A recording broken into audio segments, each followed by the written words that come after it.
الحمد لله، صلوات الله وسلامه على رسول الله وعلى آله وصحبه ومن والاه. أما بعد، فالسلام عليكم ورحمة الله وبركاته. إليني الدرس الثاني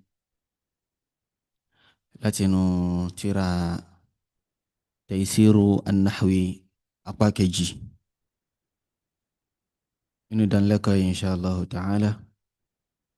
انتي أما بيوم بي وناني انتي أفاك بأقل رني تقدير الإعراب. تقدير الإعراب. a rí pé inú ìdánilẹ́kọ̀ọ́ alákọ̀ọ́kọ́ a ṣàlàyé wípé al-i'rab ó lè jẹ́ zahir,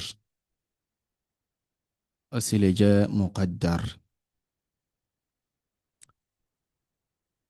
nínú tí afa mention last, afa ni wa hakadha tadhharu alamatul i'rabi ala akhiri kulli mu'rabin ala al-asli ما لم يمنع ما لم يمنع مانع من ظهورها.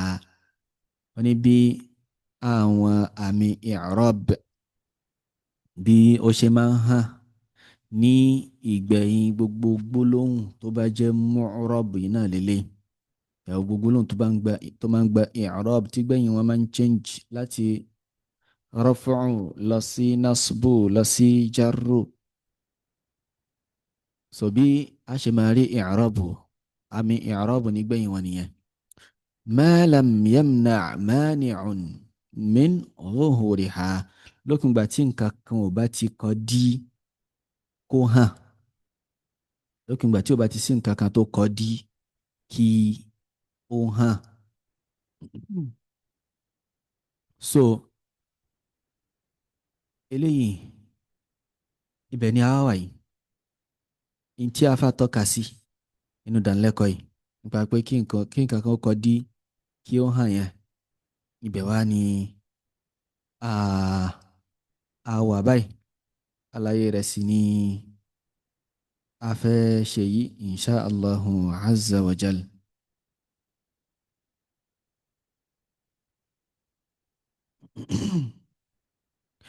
so a máa sọ pé taqdirul i'rab, pípamọ́ i'rab. taqdiru al-i'rab yàní pé pípamọ́ i'rab. taqdir òun ni nǹkan tí kò kí ń hàn, ó máa wá supposed. n tó máa wá supposed tó pé ní làákàyè láti mọ̀ pé nǹkan yìí wà ń bí, but fil haqiqa àní rí lójú, àní fojú rí. so bí eléyìí bó ṣe rí náà ni afáàní al-aslu an tadhhara alamatul i'rabi ala akhiril kalimatil mu'raba kama marra. wọ́n ní ìpínlẹ̀ òun ni kí àwọn àmì i'rab kí wọ́n hàn ní gbẹ̀yìn kẹ́límà tó jẹ́ mu'rab. ìpínlẹ̀ nìyẹn. kama marra, gẹ́gẹ́ bí ó ṣe rí kọjá gẹ́gẹ́ bí ó ṣe rí kọjá. ma lam yamna' min zuhuriha mani'un, lókun ìgbà tí nǹkan kan ò bá ti kọ́ dí kó hàn. lókun ìgbà tí nǹkan kan ò bá ti kọ́ dí kó hàn. wọ́n ní wa mawani'u zuhuri alamatil i'rabi ala akhiril kalimati thalathatun. àwọn nǹkan tó wá máa ń kọ́ dí tó máa ń fa kí i'rab, kí àmì i'rab kó máa hàn nígbẹ̀yìn kẹ́límà tó jẹ́ mu'raba. wọ́n sọ pé mẹ́ta ni àwọn nǹkan náà, mẹ́ta iná ni wọ́n. wọ́n á máa ṣàlàyé ẹlẹ́yọ kọ̀ọ̀kan insha Allah.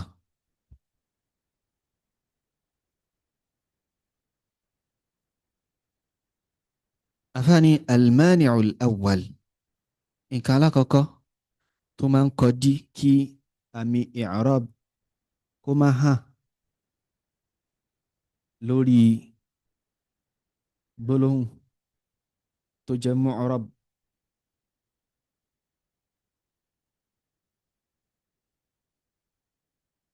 òun ni ah, at-ta'adhur. at-ta'adhur. at-ta'adhur ìtumọ̀ rẹ̀ ní impossibility. tó bá ní nǹkan ta'adhara yẹn ni pé kò possible. kò possible iná ní ìtumọ̀ rẹ̀. wọ́n fẹ́ ṣàlàyé at-ta'adhur fún wa ní pé wa dhalika fil mu'rabi al-muntahi bi alifin lazimah. wọ́n ní pé at-ta'adhur yìí ó jẹ́ nǹkan tó máa ń ṣẹlẹ̀ tá a máa rí níbi gbólóhùn tó bá jẹ́ mu'rab ṣùgbọ́n ó gbẹ̀yìn pẹ̀lú alif lazima. ẹni pé ìgbẹ̀yìn rẹ̀ alif ni. ìgbẹ̀yìn rẹ̀ alif náà ni. kì í ṣe pé bóyá àlékún ni alif yẹn but ìpínlẹ̀ rẹ̀ ìgbẹ̀yìn rẹ̀ náà ni alif yẹn. so eléyìí òun ni al-alifu al-maqsura. alif al-maqsura nahwu wọn ni gẹ́gẹ́ bí at-taqwa, al-ghina, al-huda, ar-rida, yas'a, yarda, yahwa. a rí pé ó kó alism sínú gbogbo àwọn eléyìí asma'u ni wọ́n gbogbo mẹ́rin láwùká yìí. gbogbo àwọn eléyìí yas'a, yarda, yahwa fi'li náà ni wọ́n.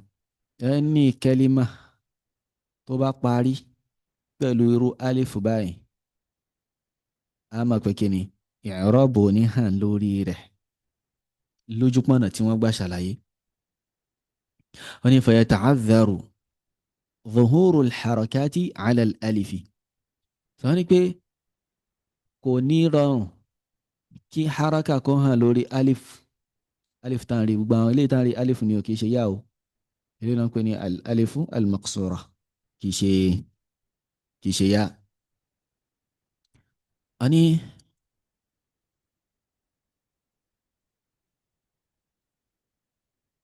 لأن الألف لا تكون إلا حرف مد ساكن. torí pé alifu ní kò kí ń jẹ́ nǹkan kan tó tayọ alif madi. harafi madi ni. harafi madi sì ní sukun ló máa ń gbà. al-ghina sukun ló wà lórí ẹ̀ báyẹn. taqwa, rida, yas'a sukun náà kò lè gba harafi kankan sórí tó ju sukun náà lọ. fala yaqbalu al-harakata kò lè gba haraka dúró kò lè withstand haraka. ìyẹn sáyìn bóyá alif ni àbí bóyá fatha ni àbí kẹsàrà ni àbí dhamma kò lè gba kan bẹ́ẹ̀. alif ò lè gba kan bẹ́ẹ̀. tó túmọ̀ sí pé al-mani'u al-awwali at-ta'adhuri gbogbo harakati pátá kò ní hàn lórí tòun.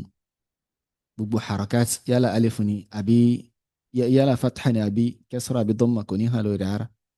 wa dhalika nahwu wọ́n ní ilé ìtasọ yìí àpèjúwe rẹ̀ wọ́n ní kíni yas'a al-fata ila al-ula.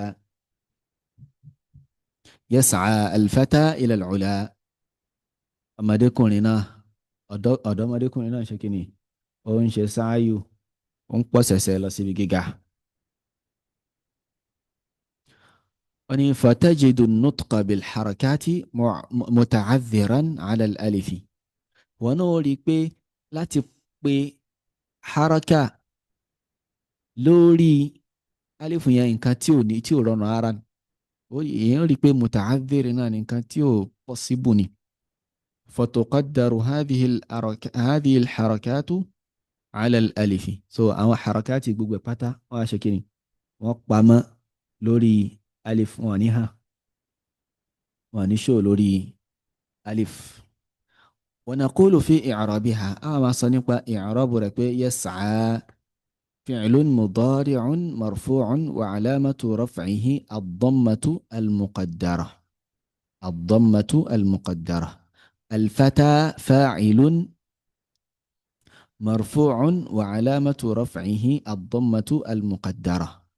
إلى حرف جر. العلا اسم مجرور وعلامة جره الكسرة المقدرة.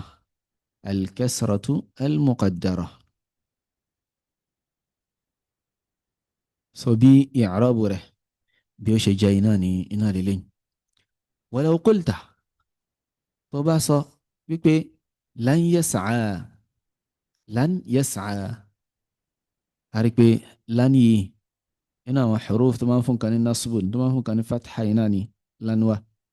tó bá yẹ pé fi'l tí ó normal ló wà ní after rẹ̀ ni a sọ pé lan yaktuba lan yanala.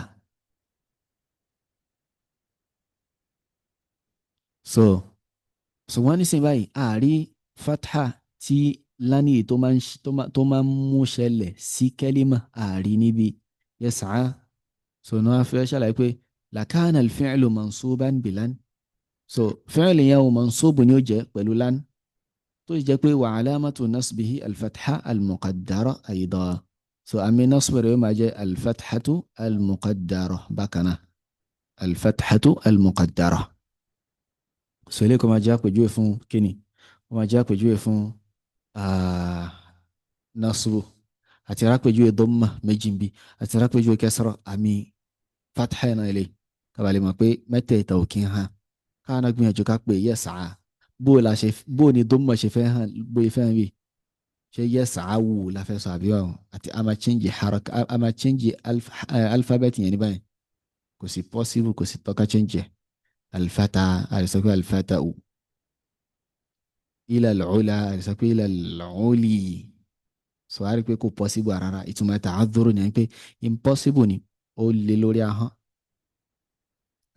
المانع الثاني nǹkan lẹ́ẹ̀kejì tó máa ń kọ́ dí kí haraka kó hàn lórí المعرب الكلمة المعربة òun ni الثقل الثقل kí n kò wúwo وذلك في المعرب المنتهي وذلك في الاسم المعرب وذلك سلي ومن شله الثقل ومن شله ومن ونبي المعرب المنتهي بياء مادية نبي الاسم المعرب طبق قريب يا مادية tó parí pẹ̀lú yáwó madi tó parí pẹ̀lú yáwó madi. so eléyìí athiqali náà eléyìí wọ́n ń pè ní almanqus aláwọ̀ká sọ pé almaqsur iná aláwọ̀kọ́. so mo mention pé alismu almaqsur alismu almaqsur. so ṣùgbọ́n kákan pè ní al-maqsur lásán torí pé ó ti kó ism àti fi'l náà sínú. so ó ti kó ism àti fi'l sínú tó wáyé pé ism lásán á sọ pé al-ismu al-maqsur á sọ pé al-ismu al-maqsur al-ismu al-maqsur. ṣùgbọ́n ó ti kó fi'l àti ism sínú á sọ pé al-maqsur lásán al-maqsur. so níbi al-manqus iná ilé ìyẹn eléyìí tí athiqal tó jẹ́ mani'u taqdirihi aw mani'u zuhurihi. so eléyìí tó yẹ pé thiqal ìwúwo iná ló máa ń fa àìhàn tiẹ̀ ló máa ń fa kó máa hàn. so òun náà máa ń pè ní al-manqus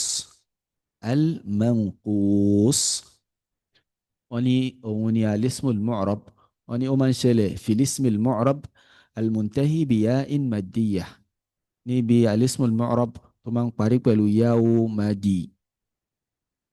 نحو gẹ́gẹ́ bí القاضي الداعي الهادي.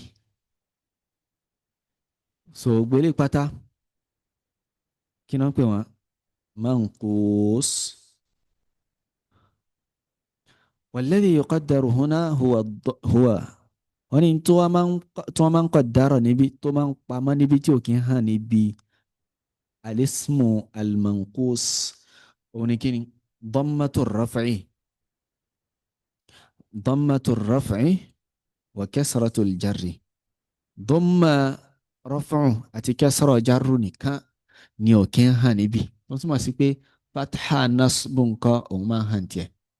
so wọ́n pé walladhi yuqaddaru huna in tí wọ́n tó máa ń pamọ́ sí ara kẹ́lím sára ìgbẹ̀yìn kẹ́límà yìí ìyẹn sí orí yá yìí tí ó pamọ́ tí ò ní hàn bẹ́ẹ̀ òní kíni òní dhamma raf'u àti kasra jar li thiqali nutqi bi dhammati wal kasrati ala al-ya'i al-lazima.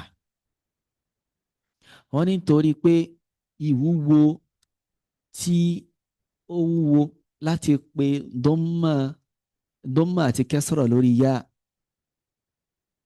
yá yìí so iná ló ṣe kíni iná ló fà tí méjèèjì ó ṣe kíni tí ó fi pamọ́ torí pé ó wúwo lórí àwọn kátàrà rẹ̀ wò náà kátàrà láti pe dhamma lórí alqadiyu so ẹ máa ń sọ̀rọ̀ lọ tí ẹ fi sáà ní ọ̀rọ̀ èèyàn rí pé ó wúwo láhán èèyàn rí pé ó wúwo so torí àwọn lárúbáwá àwọn wọn nífẹ̀ẹ́ wàhálà ní tó bá ti ń fún wọn wàhálà báyẹn ó wúwo lórí ahọ́n báyẹn wọn á gbèjù sílẹ̀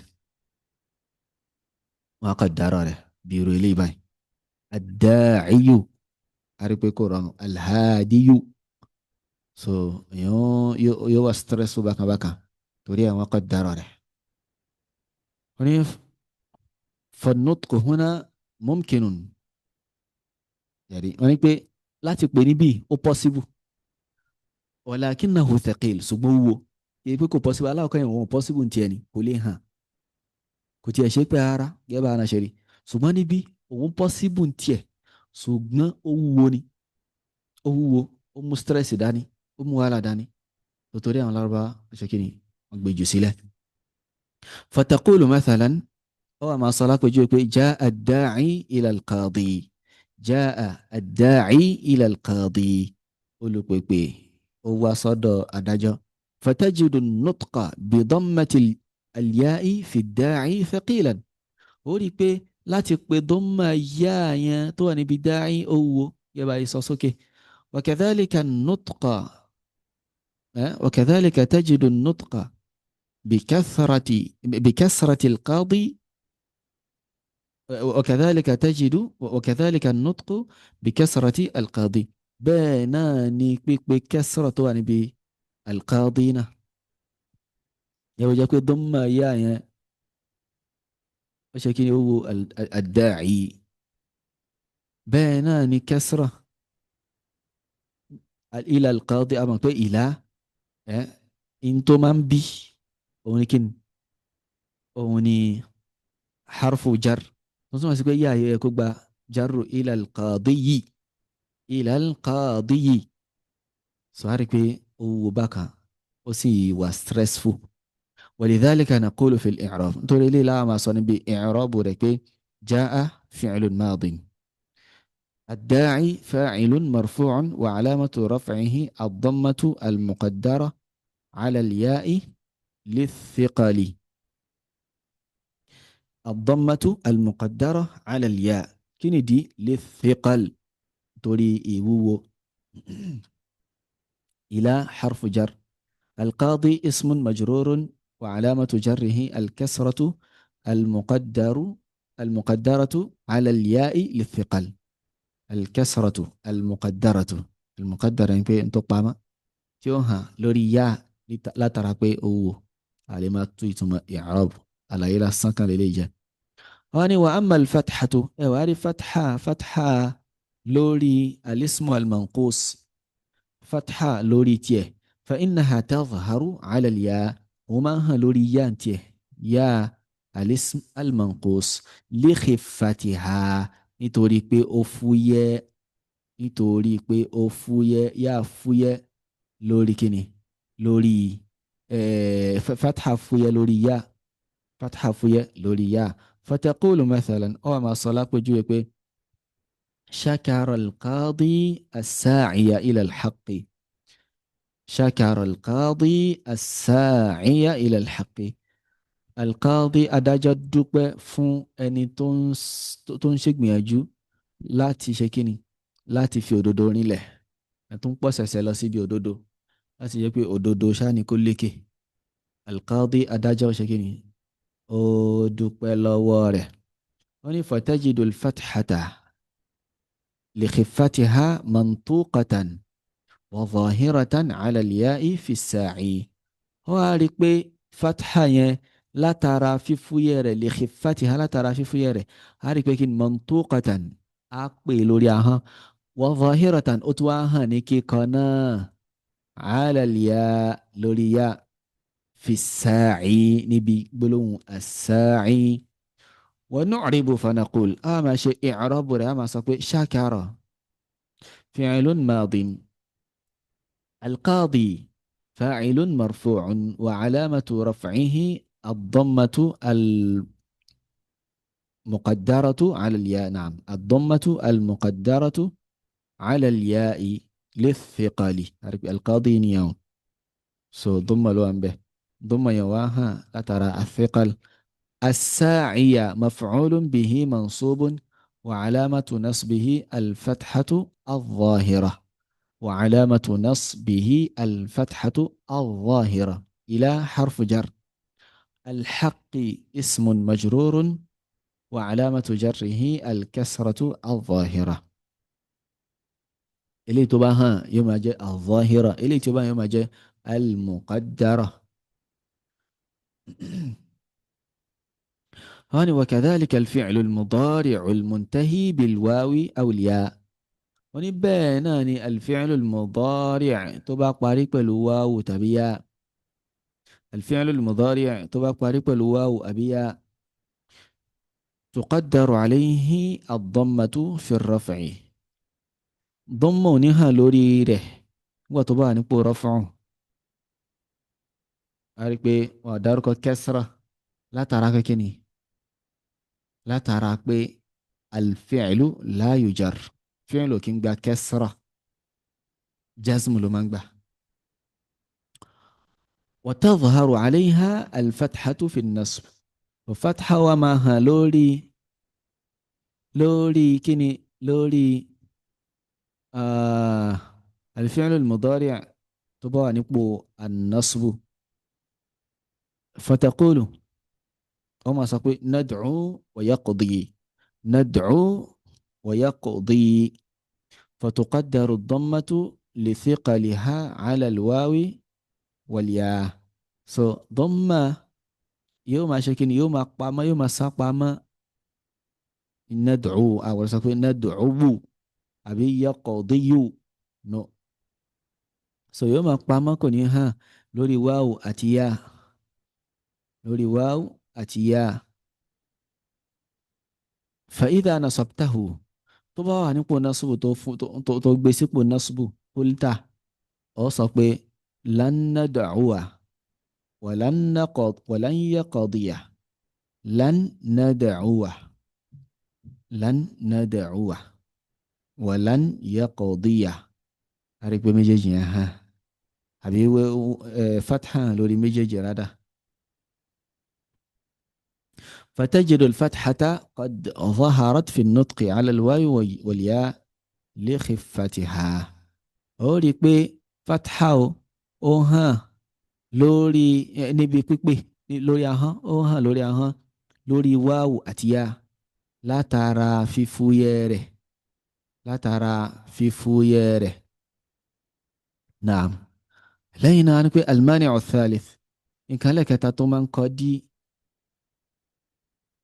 من ظهور الإعراب على الحرف الأخير من الكلمة nǹkan lẹ́kẹta tó máa ń kọ́ dí kí ì'rábù kó hàn lórí harafi gbẹ̀yìn níbi kẹ́límà níbi gbólóhùn òun ni اشتغاله بالكسرة المناسبة لإضافة الكلمة إلى ياء المتكلم عندما يتكلم أحدنا عن نفسه هون اشتغال الكسرة المناسبة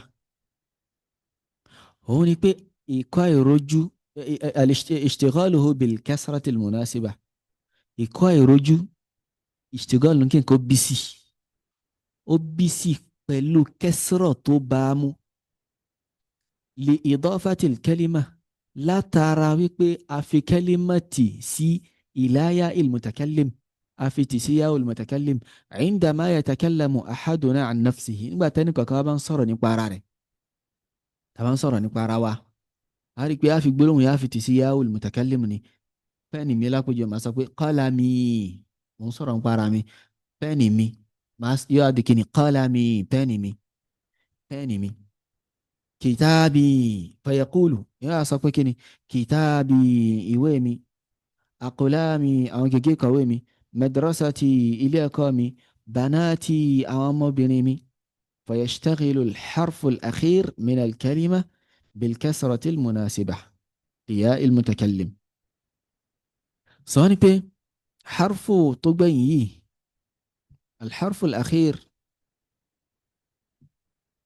tí ṣe mímu yìí mímu àti bá tó wà níbi kìtàbí àti tá tó wà níbi madrasati àti tá tó wà níbi banati yóò bí sí pẹ̀lú kẹsìrọ̀ eléyìí tó bá yá olùmọ̀tàkálẹ́mù àrùgbé yá ni yá àmì abẹ́ kẹsìrọ̀ ló máa ń bá mu yá bayti rabbil alamin. sọ àrùgbé lọ́pọ̀lọpọ̀ gbà yá kẹsìrọ̀ ló máa ń bá yá mu so torí ẹ̀ òun ni harfu tábà tí wàá fi àwọn kẹlẹ́mọ́ sí tábà tí fi wọ́n ti sí yá olùmọ̀tàkálẹ́mù tán tábà tí fi wọ́n ti sí yá olùmọ̀tàkálẹ́mù àwọn harafin yẹn yóò wá bí sí pẹ̀lú kẹsìrọ̀ eléyìí tó bá yá olùmọ̀tàkálẹ́mù yẹn mu fayataharraku biha yóò ṣe kí ni àmì kẹsìrọ̀ yẹn ni wàá gbà àmì tí a máa rí bẹ́ẹ̀ ni kẹsìrọ̀ yẹn wabittali tuqaddaru alayhi alamatul i'rab. so tó bá jẹ́ bẹ́ẹ̀ tó bá rí bẹ́ẹ̀ nǹkan o gbogbo àmì i'rab nǹkan tuqaddaru alayhi kò ní hàn lórí rẹ̀ yóò pamọ́ yóò sápamọ́. so irú kìtàbí báyìí dhammu ní hàn fatha ní hàn kasra ní hàn. wọ́n ní falba'u fi kìtàbí bá tó wà níbi kìtàbí yìí qad taharrakat bil kasrati ó gba kasra haraka kasra yìí náà ló gbà litunasiba al-ya'a kó bá lè bá yá mu kó bá lè ṣe kí ni kó bá lè bá yá tó tẹ̀lé yẹn tó bá yẹn kó bá lè bá mu.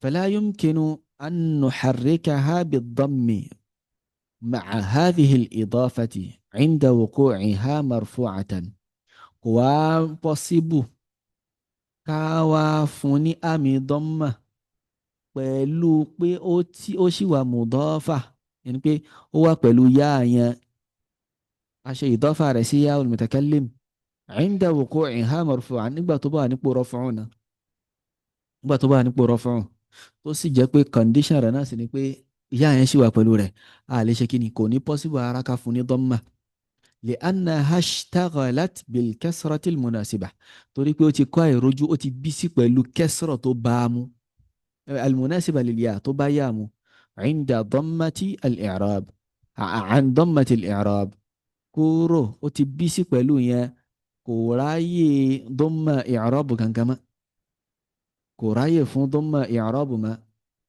kẹsìrọ̀ tó bá yá tó bá yẹn tó wọlé tán yẹn mu iná ni ó kọ́ àìrójú pẹ̀lú rẹ̀. fanaqulu mathalan fi i'rabi kitabi jamilun ha máa sọ lápèjú níbi i'rabu kitabi jamilun ìwé mi rẹwà kitabi kitabun mubtada marfu'un mubtada'un marfu'un mubtada'un marfu'un wa alamatu رفعه الضمة المقدرة على الباء الضمة المقدرة على الباء تبقى كاسكوي على ما قبل الياء so ضمة يتقبما سوري كين سوري باء سي أوري باي أبي صابرين والياء للإضافة والياء للإضافة so تبقى كاسكوي الباء مضاف والياء مضاف إليه بس كاتا لنتيا فاقينا كوبا ليرانو جميل خبر مرفوع وعلامة رفعه الضمة الظاهرة أنا مكبي مبتدا مرفوع نوبة so nítorí pé wá jẹ́ kìtàbí àwa lè pe dọ́mọ̀ ká sọ pé ká máa dààmú pé kìí ṣe dọ́mọ̀ àbí kìí ṣe marfu' rárá lókùngbà tó jẹ́ mubtada marfu' náà so sùnwọ́n bí tí mushkila ní kí n taqdiru al-i'rab àbí ishtighalu al-mahal naam. والخلاصة صبر نبي أن